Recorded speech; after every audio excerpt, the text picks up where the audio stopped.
Okay, Josh, we're live. How are you? I'm very good, thank you, my friend. How are you? Yes. I thought I'll intro you.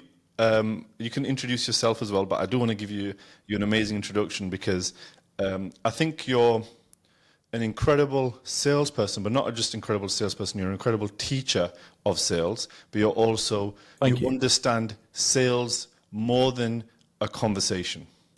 So sales, obviously, as you know, is more than a conversation, and you understand that. And we talk quite often about how you share values and what you're trying to build. So you are.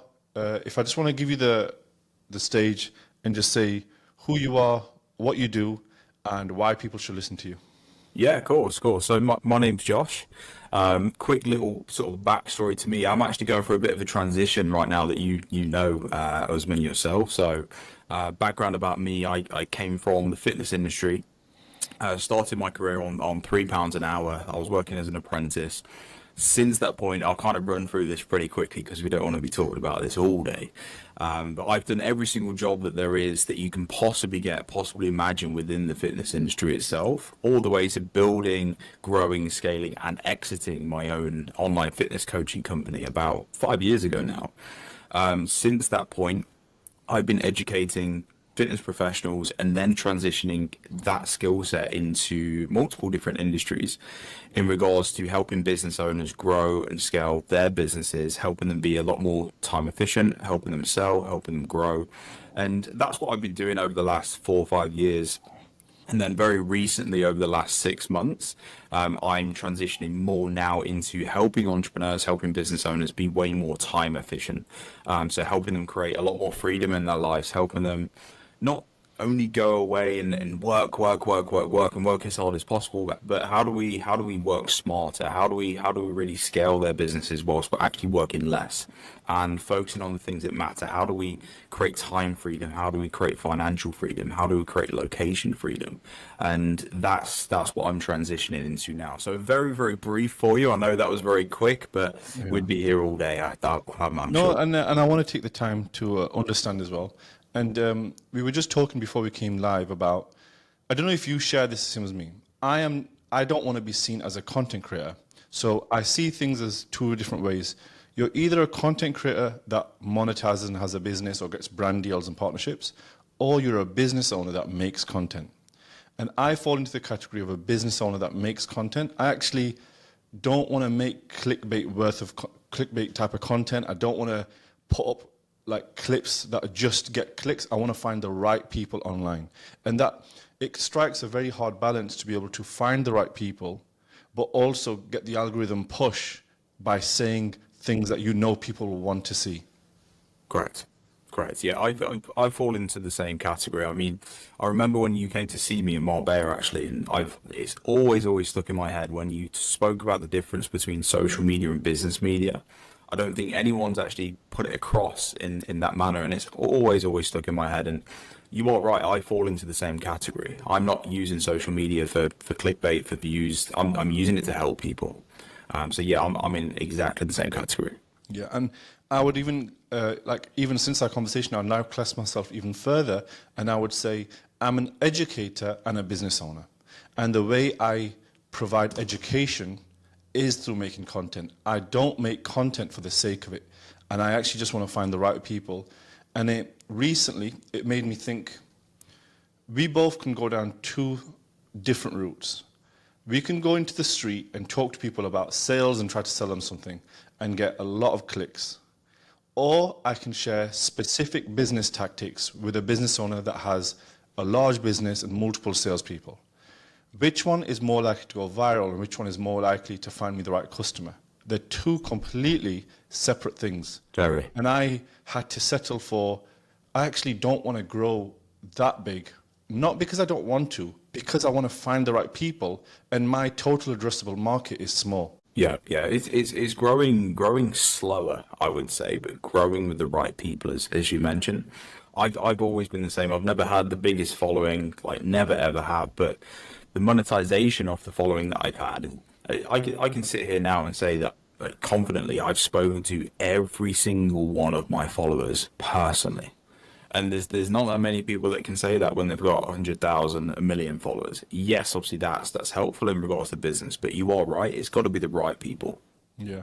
At what stage would you get a VA or someone in your DMs?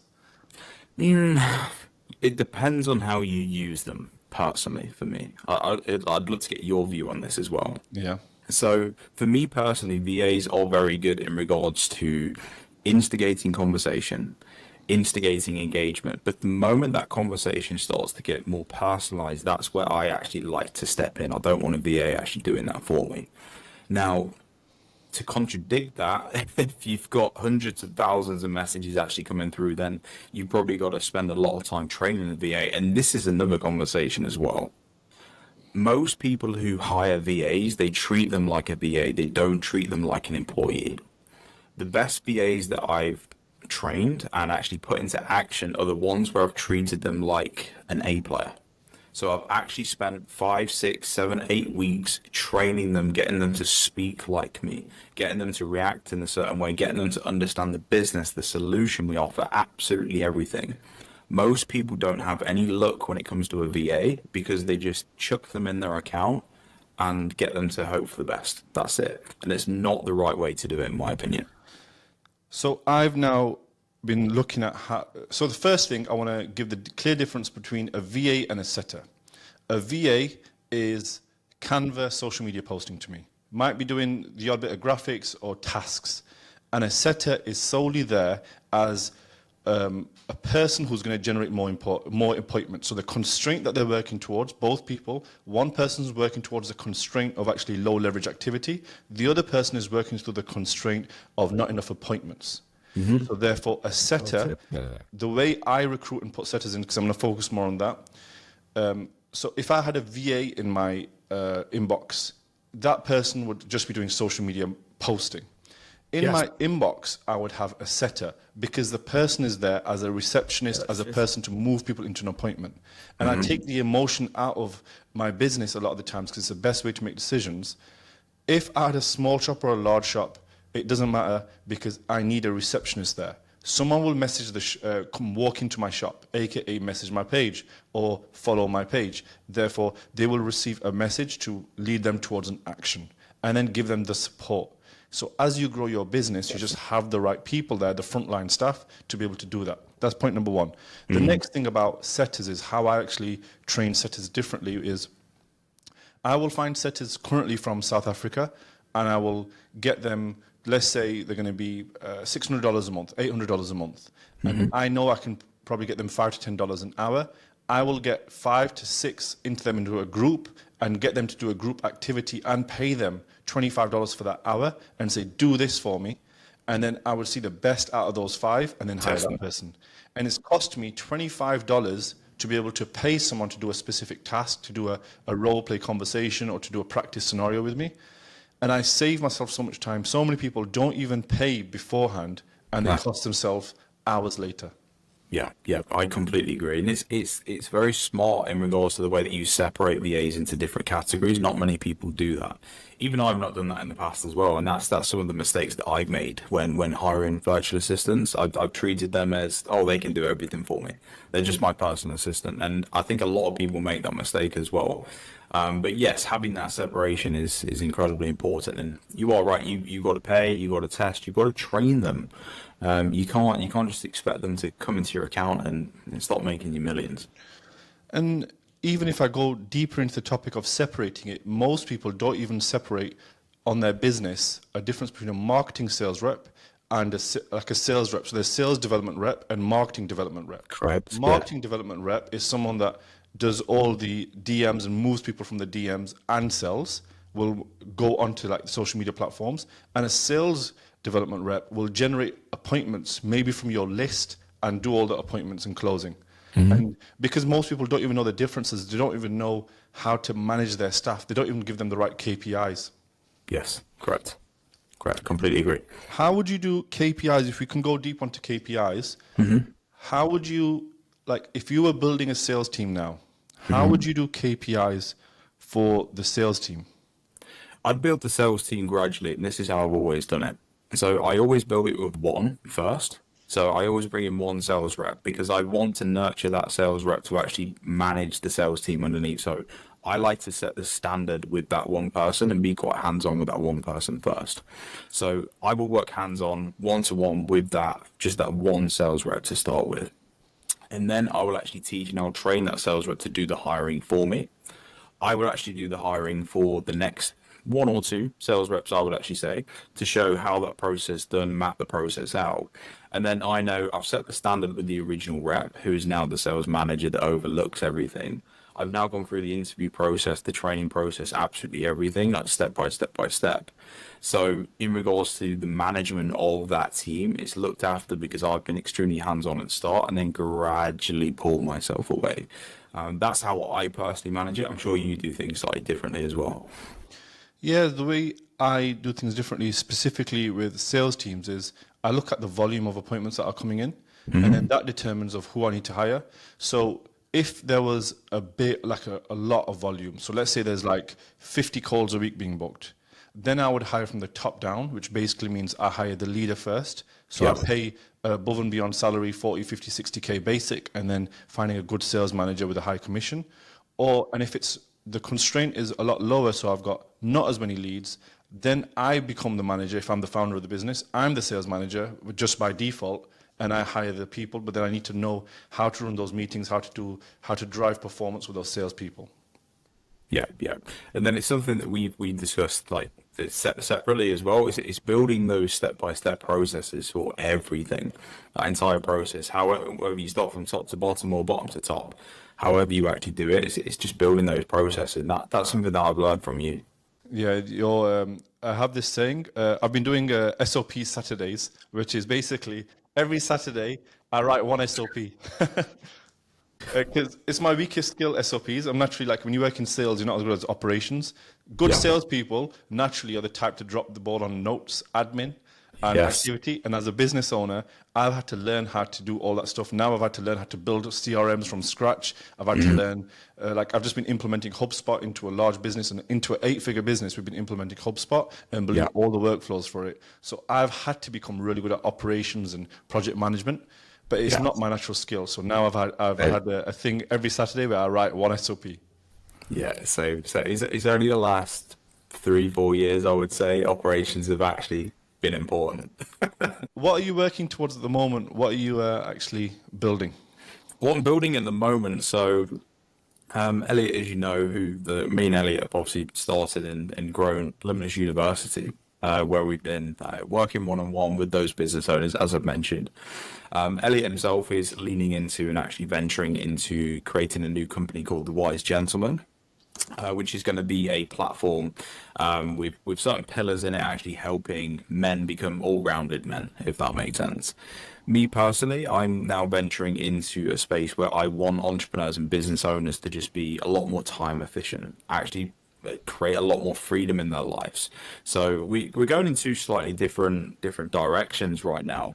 I've got a few things going on. I'm building out a journal that is actually getting published at the moment that cuts out all of the fluff, all of the nonsense that actually helps entrepreneurs be a lot more productive. I've got a group that's going to be sold off the back of that as well. And I'm also writing a book that I've not actually announced this yet, but it's had an incredibly exciting meeting yesterday, and it's been published in November this year on freedom. The whole book is around freedom. So I'm really now leaning into that, especially I've come from the aspect where it's been about the money, it's been about the cars, it's been about the watches, and I've been there and I've done all of that. But now that I've actually made the move to Spain, and I've started to realize the things that are more important to me in regards to my life and the life that I actually want to live. The financial side of things, business I absolutely love, of course, but the relationships, the life I get to live, where I spend my time, a lot of these additional things now are just far more important to me. So that's the direction that I'm going in from the start of this year and sort of moving forward. So a lot of exciting things coming. That is exciting because, in history, every big movement that's ever started always started with a book first. So whether you think about religion or you think about any big, large author that you follow that's become an incredible business person, a lot of the times the base for them was the book.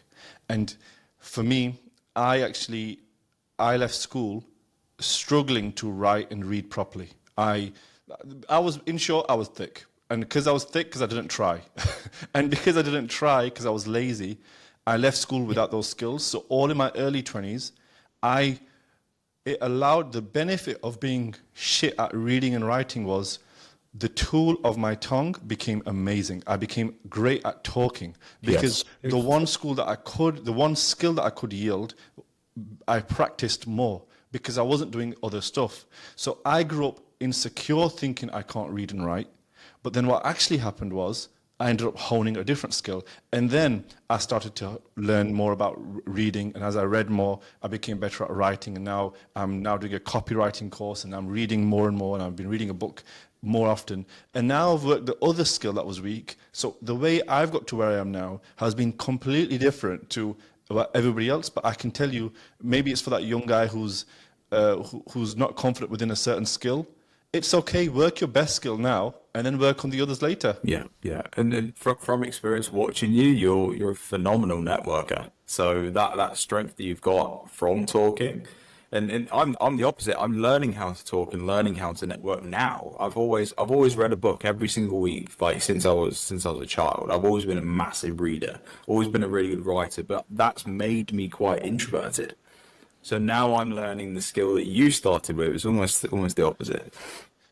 I would say my two greatest skills are manifesting and networking. And I thought to myself, who are the two people that I follow, right? I follow Alex Hormozi and I follow Gary Vee. And I thought, you know what? I want to meet both of these people. And I decided this is such a crazy thing because I'm not a woo-woo type of guy. I decided this in April that I wanted to meet both. Within a 4-week period, I had a one-on-one meeting with Gary Vee and a one-on-one meeting with Alex Hormozi. Yeah. I don't know how it came about, but I managed to sit down with both people, show them both different aspects of my business and say, what shall I do here? Can you help me? And they would sit with me and say, right, what you need to do is all these things. And Alex gave me a list and said, go and work on all these things. And then I think I'm going to be meeting him for another one-on-one chat in September. So he gave me all these things to work on, which I've been implementing. And then when I met Gary, I got invited down to Gary's office just through networking. And I had a one-on-one chat with Gary, and he said to me, I said to Gary, I'm working on building an enterprise sales. I'm trying to get more enterprise companies within our sales, within our consulting. How should I be using LinkedIn properly? He gave me the strategy, step by step, what to do on LinkedIn, because I was like, I've got LinkedIn, but not got I've got Instagram, TikTok. It's getting confusing for me. I should post, because even to go into detail, the shorts that work on YouTube don't work on Instagram. The shorts that work on TikTok, all three platforms work differently. And then I'm thinking LinkedIn, I was feeling overwhelmed. And Gary went, this is what you're going to post on LinkedIn. And then Alex said, this is who you're going to hire first. And instantly my business, I would say, tripled simply because of 2 conversations. Yeah, and isn't it funny, the more successful entrepreneurs are, the more that they're willing to give you information. Yeah.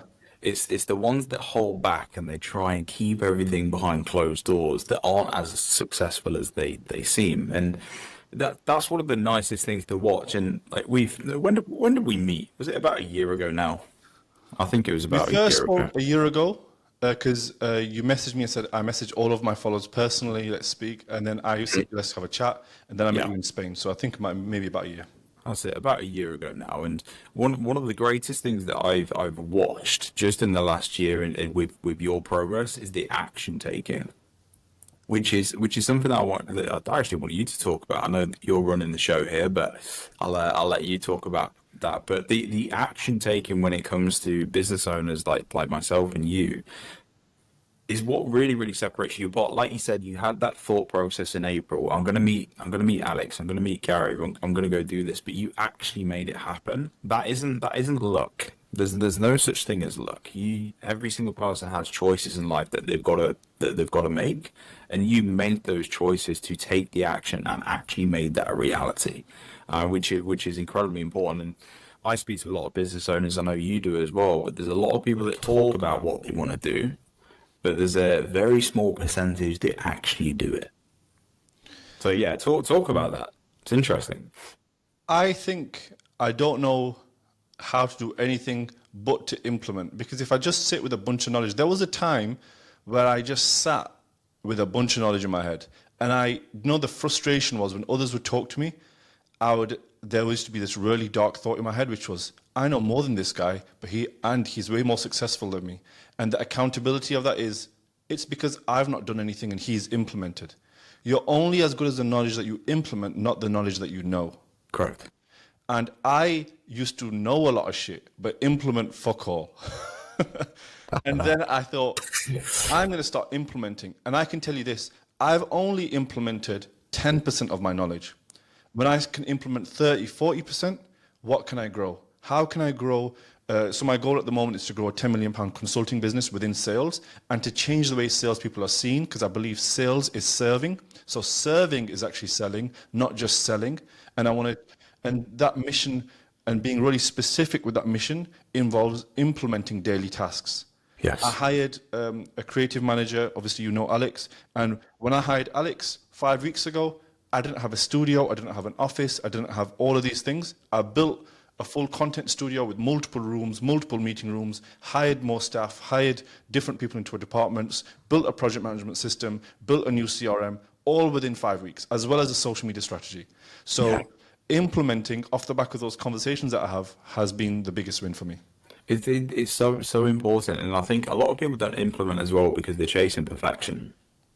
It's like when me and you had a call, like for example. So anyone listening, I actually asked Usman for a call just to have a different opinion. I think it's really important for other people to actually like what you've done as well, like Alex with Gary, with people that we've hired and we've asked for a second sort of pair of eyes. And literally 2 hours after Usman gave me some advice, I actually closed a 5K deal. Even a few weeks ago, I was reading a book. I was about 60 pages into it, and there was a piece of advice there, and straight away I went onto my social media and implemented it immediately. I think don't be afraid of chasing perfection or releasing something when it's perfect. And this is what I say to quite a lot of business owners when they're building courses, for example. Sell the course before you build everything. You don't have to build everything and make it perfect before you start actually selling it and getting people in. It's the action that actually makes it better, because if you can actually bring people in, collect that feedback, you can then make the course even better, because it's for who you're actually serving, as you just mentioned. Thank you for the kind words, Josh. And the analogy that I give, there's 2 types of business owners. Business owner 1 wants to sell t-shirts. Well, both people want to sell t-shirts. One guy goes to China and buys $5,000 worth of stock, brings it back and opens a website. And person number 2 opens a website and does pre-orders, makes 25 grand, and then goes to China, looks at his margin, and then buys the t-shirts because he's in a pre-order. And that's the difference between the 2 types of business people. And most people who are new to business, they focus too much on the product, not the promotion. Correct. Your business is only as good as the people that you can bring in. No one cares the product you have if no one can see it. First, get eyeballs, attention, get the people wanting something from you. And like currently, I launched a new program called Sales Breakthrough.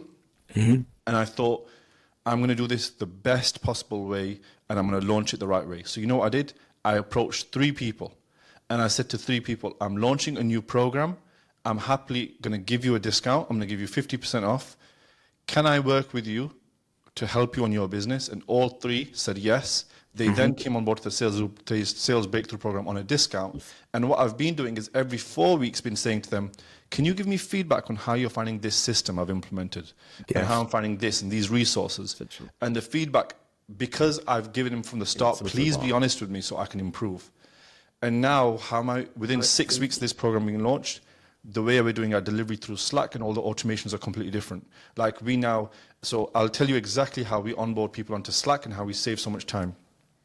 Within Slack, we will invite someone on straight after their onboarding. Then the next thing we will do is within Slack, there's automation set on every Monday where they get their check-in message. Within their check-in message, there's jot forms. The jot form allows them to upload their sales call. They then, and also on a Monday, can upload their weekly review and how their stats are doing.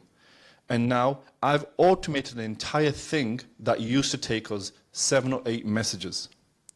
And that's now automated. And then now I have a list of 30 things, and I'm automated all of those. And in the last 6 weeks, our customers have said, the clients in the sales breakthrough said, this is the most efficient program, and the amount of touch points that we get with you And I'm able now to scale this because I've automated so many things with a personal touch. Because you took action and you listened. Yeah. Exactly. It's so common. I see it all the time. I mean, I'm working with a young lady at the moment, and I think she's like 3 or 4 weeks into actually working with me, and she's not got her first sale yet, and she's not implemented the things that I've told her to implement like right at the very beginning. We actually had a call just before you, and she started selling now. But it is that big difference between the two, and I don't think there is a middle ground in between the two types of people. I've not really seen anybody in the middle. It's either A or B. So you believe people are either action takers or assholes? Perfectionist. Yeah, yeah. Yeah. So either they ask and don't act, or they just act. Yes, correct. I'm yet to see anybody in the middle. So what happens if if you're coaching someone and they say to you, Josh, I'm the type never to act. I just know all this shit. How can you get me to give me the accountability just to do? What I personally do is I shut everything down until they've done that one thing. So typically when it comes to teaching, what I found is when people don't take action, they're either overwhelmed, they're trying to be perfectionists, or they've maybe dipped their toe in the water, but they've not quite jumped into the pool yet. Okay, so what I actually find, if any of those three actually happen and they're still not taking action, they're not like seeing results from those basic things at the beginning, I actually cut out everything that we're about to actually do. I'm personally a lot more hands-on with that one thing to make sure that they get it done first, and then we actually move on to the rest. So I just become a lot more hands-on. That's typically my solution when it comes to that, and I remove a lot of the noise. And so because, just to carry on that point, because I think it's a great point, I actually have consulted a lot of fitness businesses. So a lot of fitness business owners who coach people specifically within fitness and other industries, but I'm going to talk about fitness within this example. A lot of consultants that consult within fitness have no auditing process in their business. And recently I had 2 or 3 people really popular in the industry, really good consultants for fitness coaches. They came to me and they said, can you look at my processes, what I'm doing wrong and right? And then when I've looked at their processes, all 3 of them shared a commonality. They would give, let's say in this scenario, it's about making a lead magnet. They would give a lead magnet task to their client and say, make the lead magnet, here's the resource, follow this. And I'd say, what's the time to value? So how long on average does it take for someone to complete that task? 2 of them did not have that data, which means they had no project management tool to manage that data. Yes. And we look within business on how we see customer success as time to value. How fast can I get someone to do that specific thing? So then, and the guy who was doing it right, what we did with him was he was measuring time to value on how long it would take someone to do that lead magnet task. But for him, we said, how much more can you break down the lead magnet task even further to get it implemented quicker? So could you implement it so first have the idea, come back to me, then have this and come back to me. And we break that down even further within a business to increase client success, which increase referrals, increase your business growing. And most consultants don't know how to consult. They were just coaches. It's the same way as a PT becoming a coach. He doesn't know anything about truly how to coach online. The same way as these coaches have now become consultants or coaching others. They got no clue how that works, so they need to learn. Which is very, very common. I mean, before the transition of me mentoring and actually consulting businesses from when I exited my fitness coaching company, I actually spent 3-4 months with different teachers. I was doing teacher training course. I was learning like how to actually deliver information in different ways to actually cater to other people. And like that's something that we see nowadays where people grow a business. Yes, they might be successful. Now all of a sudden they're trying to coach it. Very, very, very different things. You're exactly right.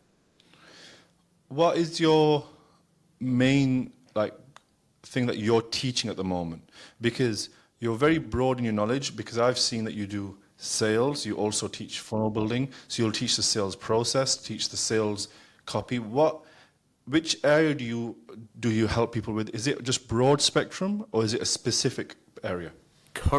Currently. So what's happened to me in my career, it's been very, very specific. So I've over the last 3-4 years, let's say, it's been very, very specific to start with, and then it's gone very, very, very broad. Okay, so now what I'm actually doing is trying to bring that back in because of how broad it actually went. Currently, at the moment, I'm working in 12 different industries, so very broad, very, very broad. But the niche that I'm pulling everything back into now is time efficiency and productivity with business owners, because that's where my passion is, and that's where I see freedom actually created for a lot of business owners. And that's what I want to be known for. That's what I want to do. It's what I'm writing my book on. It's what I've published my journal about as well. And I just want to go all in on that field. But yeah, to answer your question, it went very broad, and now it's being pulled back in. I think being narrow is the best way. I've become more narrow as well. And in the beginning, yes, when you're, I would say, when you're an amateur, you think, I need to be broad so I can get a lot of people because I don't want to miss anything. Mm-hmm. But the specificity is the speciality. Yes, correct. And when I'm so specific, I become special within that market. And I've just made that up. And when you actually become so specific, it is that speciality that attracts people to you. And when I'm thinking about it now and like how I've been implementing it for myself, it is truly what works. Mm-hmm.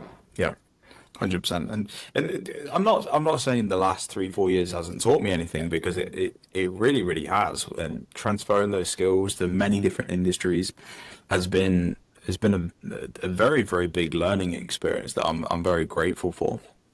But you do perform at your best at an elite level when you're all in on one thing, by far. And yeah, I'm excited to pull that back in the next month or two. I've actually stopped talking to people about when they struggle with leads. So when I get an inquiry and they are someone that's struggling with leads, I now know that's a no from me, because my speciality is in optimizing the sales process. And if you are someone that can't generate leads, like I'm not an amazing copywriter. Therefore, a big component of the funnel is copy. And what I found was when I used to help people doing everything, I used to have to hire somebody else or find out how to do this thing, or I would even get bad results because of my weakness there. So all I did was, my strong point is sales, teaching sales, building sales teams, getting sales teams to perform better, getting founders to build high-ticket products, to sell more. So I just focus on that. Why? And becoming so narrow on those things allows me to be even better and then hire people around me for the other stuff. And another advantage what I found as well, just from my experience over the last year or two, is the broader and broader and broader I got, the less that I felt like I had direction and a speciality. So what then happened as a byproduct of that is I started posting on social media less and less and less, because I didn't have a direction. So then my audience won't be able to see a direction. And now all of a sudden you get swept into a field where no one knows what the fuck you do. You get swept into that very, very quickly, the broader and broader you get. But yeah, again, it's a big learning curve, and it's a lesson. But yeah, the more niche you can be, the more direct, the more everything around it clicks. Everything does, and you become that expert in that field. What is your book about? What is this? Is it too early to say? Is it being written, or what's going on with this book? I've got 4 more chapters to write. It needs to be submitted by September to publish in November, so I've got time. But yeah, essentially what freedom is about, it's about the 7 pillars of freedom.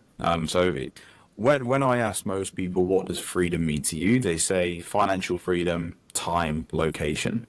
But there's also 4 additional pillars that people don't think about. And also it's the combination of all 7 pillars that actually create freedom. If you lean too far into one pillar, so let's take financial, for example. If all you're focused on is growing your financial and you're creating financial freedom, you actually start to neglect relationships, change, your mindset, all of these additional things as well, time, location. So for example, if you're dialed in on financial freedom, and yeah, let's say you might create location freedom, but then you're neglecting your relationships. You're neglecting your mindset. You're neglecting your time.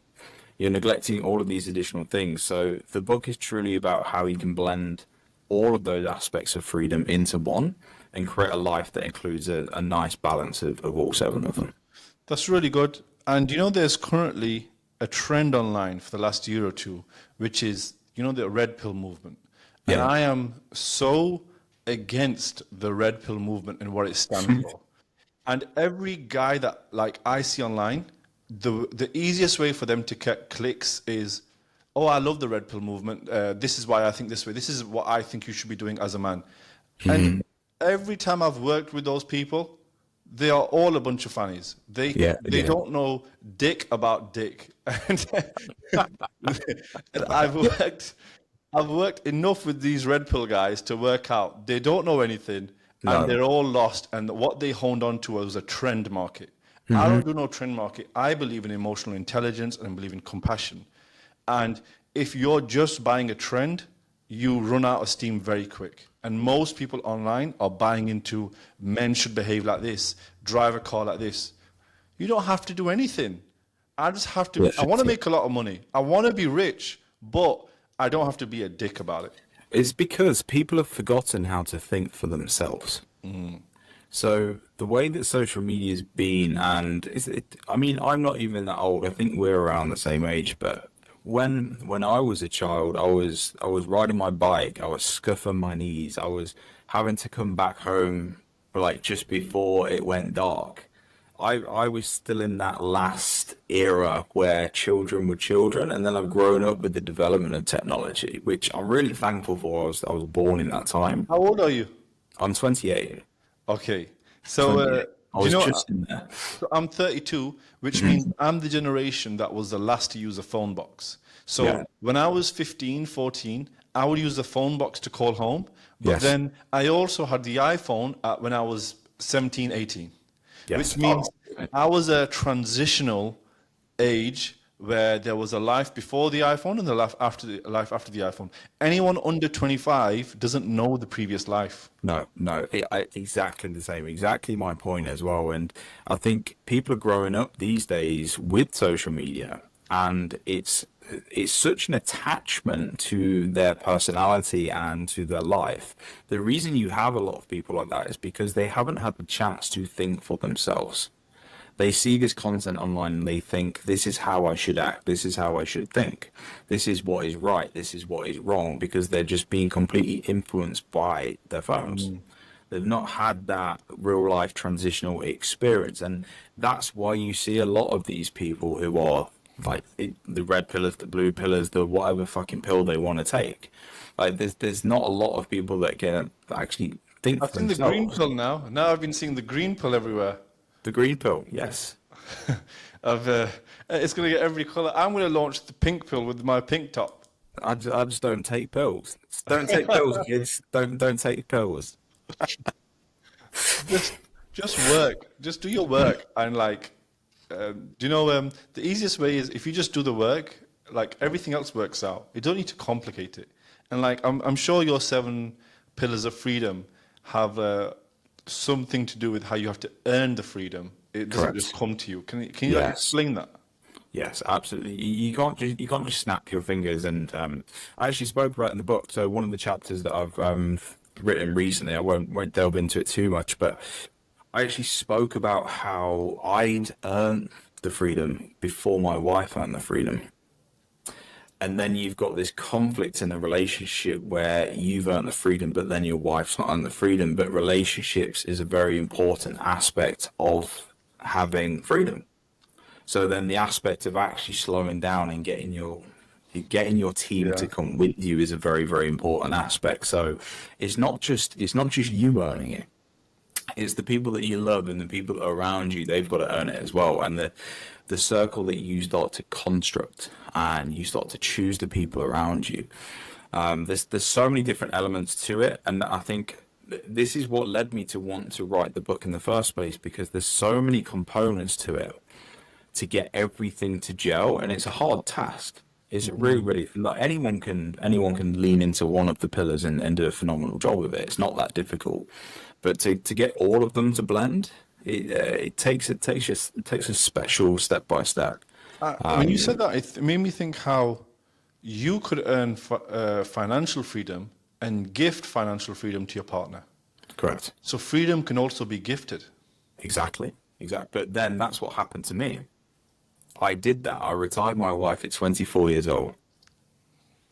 But then her mind wasn't the same as mine. Yeah. So then her mind had to catch up to mine. Her mind wasn't outside of a small town in the middle of England. My mind was, I can be anywhere in the world. Her mind wasn't outside of those metaphorical four walls of that small town. So this is where all of these different elements start to come into play for it. I'm excited to launch it. It's going to be it's going to be good. It's going to be It good. sounds exciting because one of the main reasons why I'm now an entrepreneur, because I was actually a business owner at 19 years old. I owned a gym. And then I had no skills, so I went to work for someone. And then this was a blessing and a curse because I went to work for someone because I didn't have any skills, so I got mentoring done for me. But it just took me 10 years, and then it came with a bunch of control. So it came with managers who were saying, you're progressing faster than we think you should progress. Other people would tell me how fast I should get a promotion based upon the expectations that they set, when my expectations were higher than theirs. So then this is what was the main clash. Like when I worked at like Virgin Active, I had a director call me and say, you're not going to get this promotion if you do not do as I say and do not go and fix that gym. There was another gym in North London, and he said, go there and fix that gym. It was completely bust. Like the sales team wasn't performing. The sales function was completely in the shit. And he said, if you don't fix that gym for me, this is the director. If you don't fix that gym, you're not going to get the regional role when it comes up. And I thought to myself, you know what? This guy's a dickhead. I went home that day and thought, my job is controlled by somebody else. And that made me want to leave and I just absolutely despise that person because now I know how not to lead. I now know all the things I should not be doing in my business simply because of morons like that. Yeah. And you get that the bigger these corporate companies actually get. And the thing is with employment, there's some people who are in employment where it's not like that. I've seen it before where people can work remote. They've got great relationships with the boss, with the owners, and it's fantastic. It's fine. But yeah, a lot of the cases you're not in control a lot of the time. I'm excited to see this Freedom book. Is it going to be out in November or is it getting published in November? Out in November, yeah. And like, are you going to be doing a specific publishing funnel where where book companies will do the funnel and everything for you? Yeah, so the publishers are doing everything for me. We'll be listed on Amazon. I'll be selling it myself as well. It will be in the inventory of companies like Waterstones, etc. But yeah, the promotion will be down to me because obviously I'm still unknown to a certain degree. But yeah, the publishers love what they've read so far, and they're deciding to partner with me, which is exciting. But yeah, there will be a tremendous amount of content and awareness and eyeballs coming through me now, and this is why I reached out to you in the first place. I mean, the last 6 months, as I mentioned, because I went so broad, content got less and less and less, and I've kind of disappeared a little bit. I've disappeared, kind of rebuilding myself and in my direction. So now everything's coming back into that channeled focus. Everything's going to click quite nicely. So nice. yeah. We've got What kind of things are you reading at the moment? What kind of things do you read? I read, so I'm actually in the middle of doing Andy Frisella's 75 Hard right now. Nice. I'm not sure you've heard of it. Yeah. But yeah, part of the criteria, the tick boxes, is you have to read every day, at least 10 pages every day. I'm quite a fast reader anyway, because I've been reading all my life, so I've been doing about 50 every day. But yes, it has to be, as part of the rules of 75 Hard, it has to be self-development. So there's not been any fiction or anything like that in the challenge. But yeah, business books, productivity books, self-discipline books, there's quite a lot. I want to get into a bit of fiction because I feel like I've done so much self-development, and I think for the creative side of our brain, fiction is amazing, and I never really read it. So I read two categories at the moment. One is specifically business self-development, and how to do tactical things and think about business in a bigger sense and strategy. And Yeah. the other book is like more like Stoicism and philosophy, Taoism. So I read a lot of philosophy books, which is more for like how real, like working on the mind itself. And then one is the tactics of business. And I Yes. want to add in some sort of like fiction side because I'm not very creative. So I think that should help that creative flow. Yes, the best ones to take your mind somewhere are, in my personal opinion, the Lord of the Rings books. They're quite good. It really takes your mind to like a different. I saw the movies, but I've never like thought to read the books. I think they were just so thick. I thought, bloody hell, it's going to take forever. Now. Yeah, I've got them down there actually. Yeah. Yeah, I'm reading Charles Darwin's Book of Evolution again at the moment. I read it when I was a lot younger, but I'm reading it again now. Very, very good book. Very good And book. you change your frame as well. Like you might read the same thing again. You might read it differently this time. Correct. And like my frame has changed recently to I cast the emotion upon events. Events happen in life, and then I decide if they're good or bad. Not life, but what we commonly do is we think that event is good or bad. So something bad could happen, and then that could lead to something good, but we judge events as singular activities. Our mind doesn't judge it as a domino effect. Yes, yeah, completely agree. Completely. And when it comes to books as well, just on that point, reading, I think there's a certain time that you should read a certain type of book. So, like for example, I've just read Will Brown's book. I've got it over here. Yeah, I've just finished reading that. Now, that would have been Give him a shout out. yeah, how to 10 mil. Yeah, I've just finished reading that. It's a very good book. But that would have been wasted on me 5 years ago. Yeah. It would have been because it talks about things that are applicable to now, to the business experience I've actually had, the experience, the knowledge, the wealth, everything I've had up until this point. Now I find that valuable. Whereas if I'd have read that 5-6 years ago, it wouldn't be applicable because I haven't mastered the basics yet.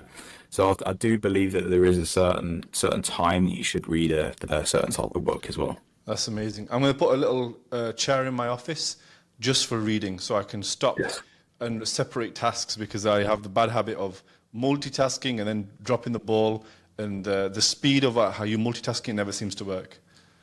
Yeah. Josh, I want to do this with you again. We'll speak again, and I'm excited to connect with you further. I think I'll be seeing you in Spain in July. I think I will be coming down because I have an event there. So, and when is your event? You have an event coming? Yes, the Hybrid Entrepreneur Summit is in September, September the 21st. So yeah, we're starting to sell tickets now. Actually, everything's live and ready and to go for that. So yeah, Saturday 21st of September in Marbella. Okay, where do people contact you? How do they get in touch with you? Instagram's probably the main place right now. I'm not going to give my number away. I've done that before on podcasts and I got absolutely flooded. So just Josh Dexter _. So JOSHDXTR _. Amazing, man. Really good speaking to you. Thank you for your time, Josh. You too, my friend. Thank you for your time as well. Bye-bye. Thank you. Bye. Take care.